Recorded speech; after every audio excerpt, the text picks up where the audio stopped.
अस्सलाम वालेकुम व्यूअर्स, उम्मीद है कि आप सब खैरियत से होंगे। आज हम आपको 26 अप्रैल 1986 को जो चेरनोबिल रिएक्टर सिस्टम के दौरान धमाका हुआ था उसके बारे में, हिस्ट्री के बारे में बताएंगे। तारीख की बदतरीन एटमी तबाही थी जिसने हिरोशिमा एटम बम से 400 गुना ज़्यादा ताबकारी मवाद छोड़ा। रिएक्टर के अंदर बेकाबू जंजीर के रद्द-ए-अमल की वजह से दर्जा हरारत में ज़बरदस्त इजाफा हुआ था, जिसके नतीजे में ईंधन के सलाखों के फ्यूजन, भाप के धमाके और आग लग गई थी। मिस हिस्टोरियन यूट्यूब चैनल में आने के लिए फिर से खुशामदीद। जी, चेरनोबिल रिएक्टर क्या था? 26 अप्रैल 1986 को रात के 1:25 में सोवियत यूनियन में reactor number 4 Chernobyl nuclear out of control हो जाता है, जो पूरी बिल्डिंग में शॉक वेव मिलते हैं। साइंसदान इस डर से कि ये कहीं अनकंट्रोल ना हो जाए, उसको रोकने के लिए एक मेंबर जाके उसका बटन दबा देता है ताकि ये सब कुछ कंट्रोल हो जाए, लेकिन कंट्रोल होने के बजाय उसके पाइप में ये रिएक्टर जाके इस तरह का धमाका हो जाता है कि हर चीज़ को आग लग जाती है।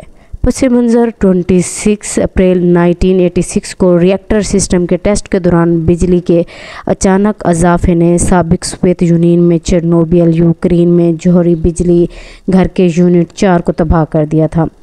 इस हादसे और इसके बाद लगने वाली आग ने माहौल में बड़े पैमाने पर ताबकार मवाद भी छोड़ा, क्योंकि इसमें रिएक्टर बहुत ही हैवी किस्म का इस्तेमाल किया गया था। ये क्यों हुआ था? 1960 में चेरनोबिल हादसा रिएक्टर के नाकिस डिज़ाइन का नतीजा था या साइंसदानों की नाअहलकारी थी, जो कि नाकाफ़ी तरबियत याफ्ता एहलकारों के साथ चलाया गया था। नतीजे में भाप के धमाके और आग ने यूरोप के बहुत सारे हिस्सों में ताबकार मवादों के जमा होने के साथ साथ 5% ताबकारी रिएक्टर को माहौल में छोड़ दिया था। लेकिन इसका कसूरवार कौन था? वो कहते हैं कि विक्टर ब्रियोफानफो को सरकारी तौर पर चेरनोबिल में जो कुछ हुआ उसका ज़िम्मेदार ठहराया गया।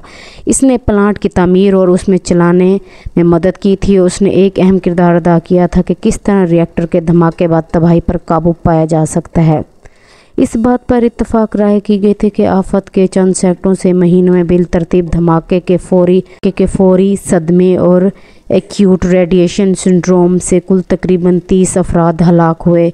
इसके बाद की दहाइयों में कुल 60 के साथ कैंसर वाले मरीज़ पैदा हो गए, जिसमें वो भी उनकी भी डेथ हो गई, क्योंकि ये रिएक्टर इस किस्म की तबाही मचा देते हैं कि उनके असरात पूरी दुनिया में रह जाते हैं और ज़मीन में सिलसिला बसिलसिला बीमारियां और दूसरे कहते रहते हैं। इसलिए इसे चेरनोबिल डायस्टर का नाम भी दिया गया था। इसकी वजह से चेरनोबिल आफत ने शदीद ताबकारी की बीमारियां जैसे कि आलूदगी का बास बना। 50 और 185 मिलियन के दरमियान रेडियो न्यूक्लाइड्स के क्यूरी फ़िज़ा में फ़रार हो गए थे। धमाके से लाखों एकड़ जंगल और खेती बाड़ी आलूदा हुई, मवेशी बिगड़े हुए पैदा होने लगे। इंसानों को तवील मुद्दती सेहत के मनफी असरात का भी सामना करना पड़ा था।